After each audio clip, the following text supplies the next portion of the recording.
प्रणाम दोस्तों, मैं शक्ति यादव। जैसे कि हर बार हम समझाते हैं त्यौहार का असली महत्व, असली संदेश क्या होता है। त्यौहार के बाहरी आडंबरों से निकालना और त्यौहार के सच्चे महत्व को समझाना हमारा कर्तव्य है। इसी क्रम में आज हम समझाने वाले हैं धनतेरस के बारे में। धनतेरस पर लोग तरह तरह के आभूषण खरीदते हैं,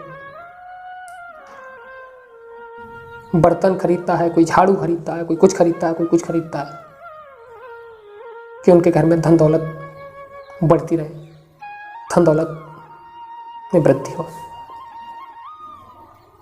लेकिन सही सच्ची बात है कि धनतेरस का इससे कोई संबंध है ही नहीं।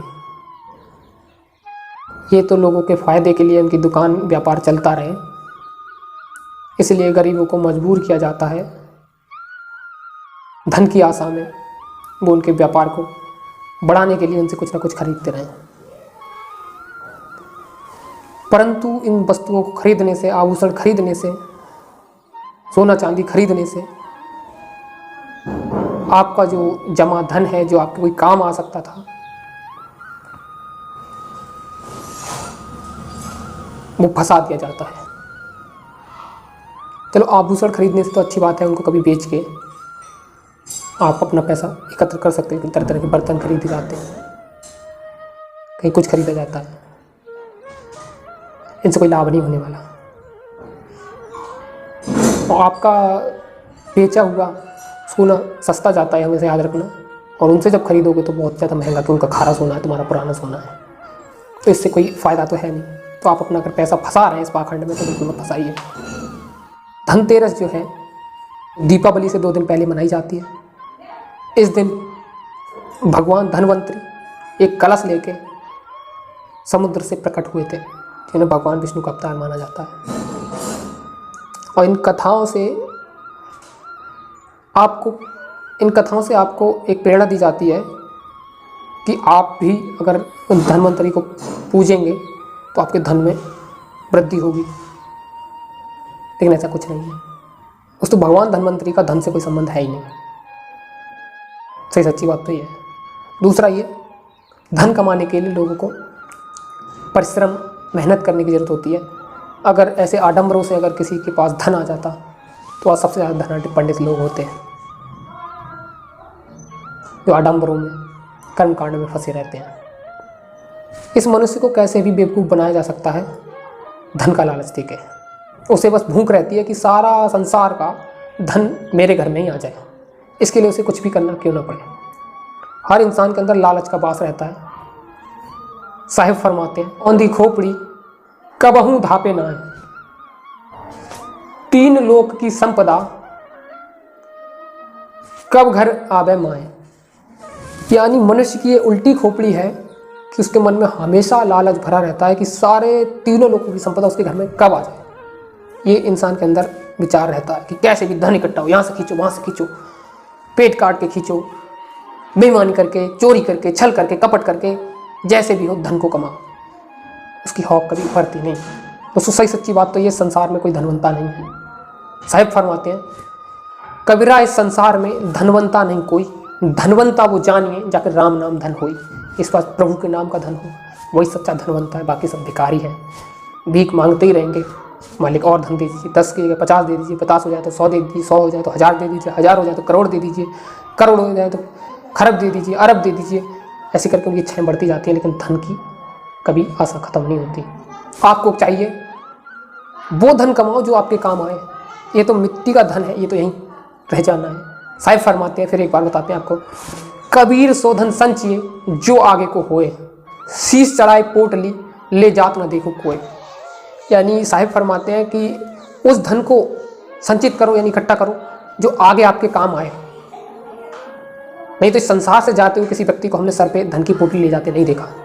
साहिब ऐसा बताते हैं। ये सब जो धन है वो एकदम मिट्टी है और आपके काम तो नहीं आना।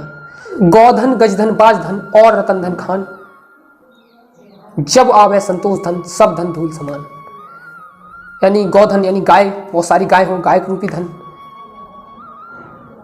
गज धन यानी हाथियों रूपी धन, बाज धन यानी घोड़ा रूपी धन, यानी गाड़ी घोड़ा, गाय बैल भैंस बकरी, इन सभी की संपदा आपकी सच्ची संपदा नहीं है और ये आपके काम नहीं आनी, हमेशा याद रखना।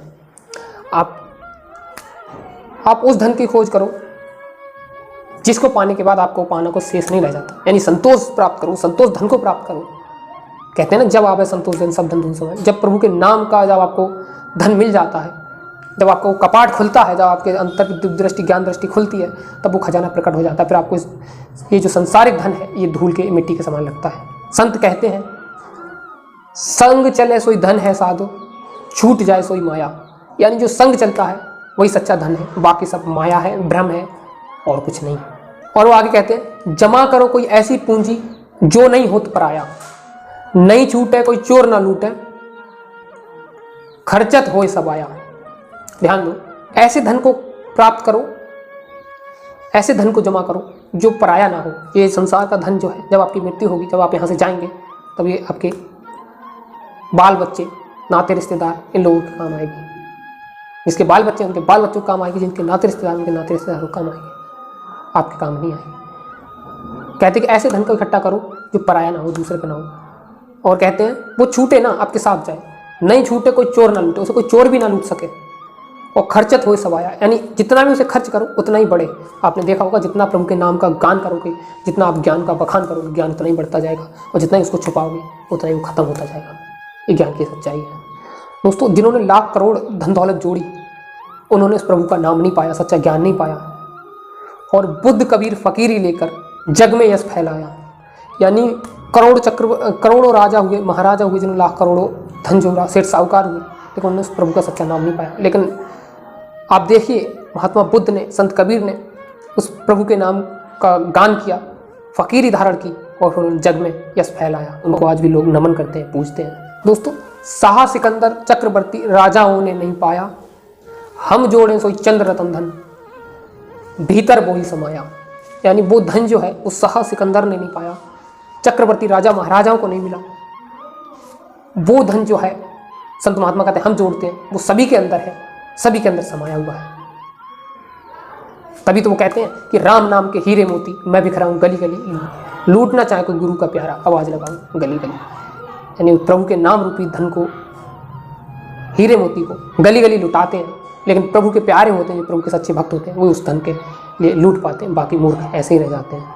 इसी धन के लिए मीरा बाई कहती है, पायो जी मैंने नाम रतन धन पायो, पायो जी मैंने नाम रतन धन पायो, वस्तु अमोलिक दी मेरे सतगुरु, वस्तु अमोलिक दी मेरे सतगुरु, कृपा करे अपनायो, पायो जी मैंने नाम रतन धन पायो।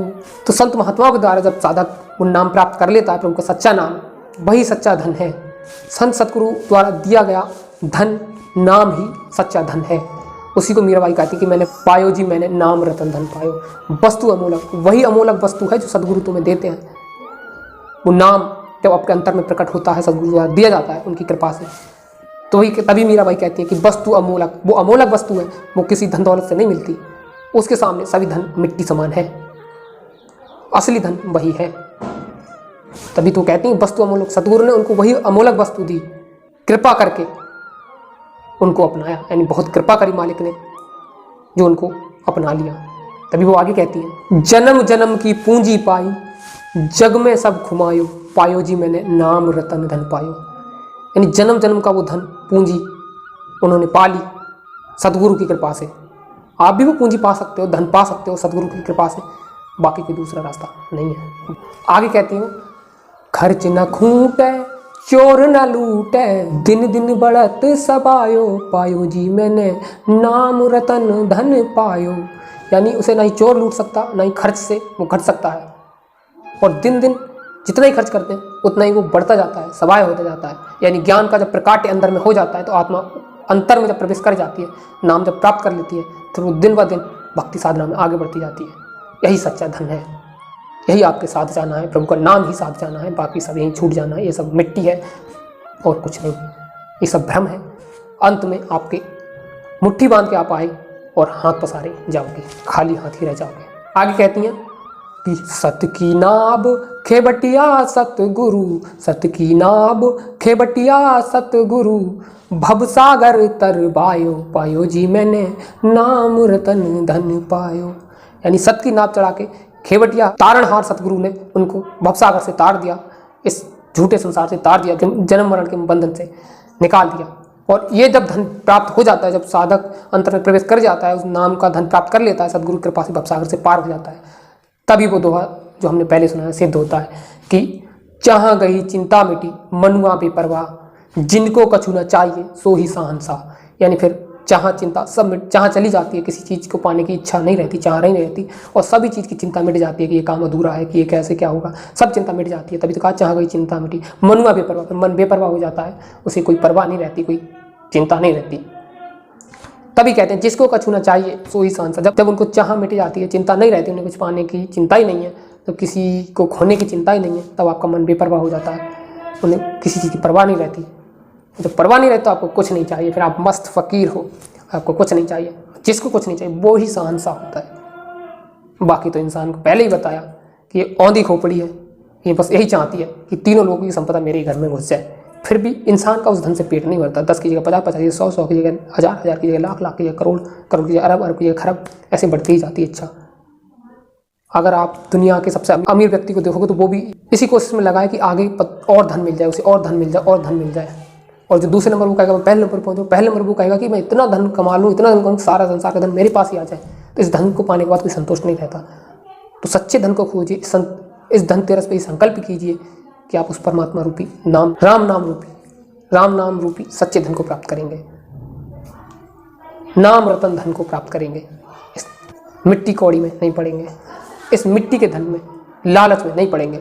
ऐसा नहीं है कि आपको फकीर धारण करने के लिए, आपको गृहस्थ में रह के अपने जीवन यापन करना है, अपने कर्तव्य का पालन करना है, और भगवान की भजन भक्ति में मेहनत ईमानदारी कमाई खा के लगे रहना है। साहिब कहते हैं कि साईं इतना दीजिए जामे कुटुंब समाए, मैं भी भूखा ना रहूं साधु ना भूखा जाए। यानी इतना धन की चाह रखनी चाहिए कि मैं भी भूखा ना रहूं और आने वाला मेहमान भी, अतिथि भी भूखा ना जाए। बाकी आपके मन में ज़्यादा लालच नहीं पनपना चाहिए। दोस्तों आज की वीडियो में इतना ही, हम मिलते हैं दूसरी वीडियो में, तब तक के लिए सादर जय गुरुदेव, अपना ध्यान रखिए।